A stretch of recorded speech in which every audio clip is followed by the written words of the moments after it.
Hi, I'm Bill O'Reilly. Thanks for watching us tonight. President Obama and the upcoming election, that is the subject of this evening's Talking Points memo. The president continues his campaign to try to convince Americans that his administration is on the verge of success and that voters should not toss the Democrats out of office. On Monday, the president made a mistake, however, telling the Univision radio network that Hispanic Americans should vote against their, quote, enemies, clearly referring to Republicans. As we said last night, the president should not use race in appealing for votes.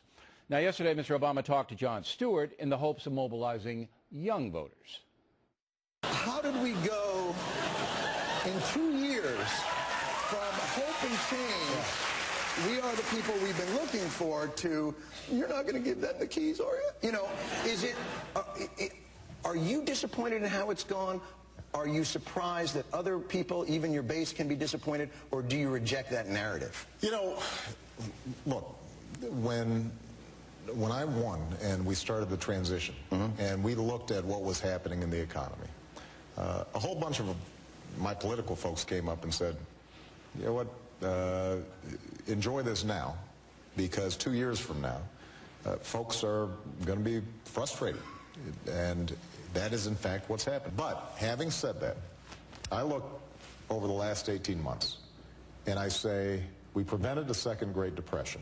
We've stabilized the economy. An economy that was shrinking is now growing. Now, you can decide whether the president's description of his economic policies is accurate, but the polls continue to say that many independent voters are not buying what Mr. Obama is selling, which may be unfair, but it's reality. Mr. Stewart continued asking the president about his decline in the polls. Is the difficulty that you have here the distance between what you ran on and what you delivered? This is something where, you know, I have a profound disagreement with you, and I don't want to lump you in with a lot of other pundits. But this notion... You may. You know, look, this notion that health care was timid, you've got 30 million people who are going to get health insurance as a consequence of this. All right, so the president basically hanging tough, not conceding that his first 2 years in office have been rocky. And I think the man truly believes what he's saying. He thinks his policies are saving the nation. The Great Depression line is a key. The president has convinced himself that the massive federal spending has saved the nation from a repeat of the 1930s.